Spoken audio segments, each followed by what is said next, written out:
I started a climbing turn to try and get to that position. And as soon as I started the turn, I realized that the jet had no usable thrust coming out the back end. And at that point, I was heading right towards a trailer park. Whoa. So at this point, I realized, I'm not going to land this jet. I'm going to eject. It's going to crash, and Right. I'm either going to be in the jet when it crashes or not. And so my aim shifted from trying to save the jet to try and minimize the aftermath of a jet that was about to crash. And so I saw some sparsely populated areas off to the left. I turned the aircraft away from the trailer park over to the left.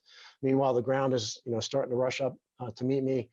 And then I saw further to the left, just wide open fields, just woods. And I tried to turn the jet further to that area. And when I tried to turn it to the left, it went out of control and sliced back to the right. And at that point, I distinctly remember this, thinking to myself, there's no reason for me to be here anymore because it's not doing what I'm asking it to do.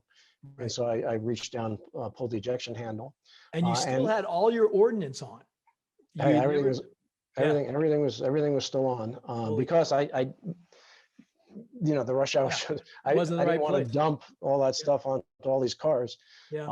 And I ended up ejecting 4.6 seconds prior to impact and less than a second before I would have been outside the ejection envelope. So if I had waited even one more second, I would not have survived the ejection.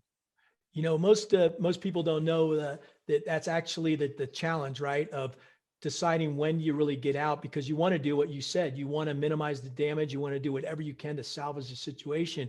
And a lot of people don't have your story. They actually were 1 second on the other side, right? Of delayed ejections.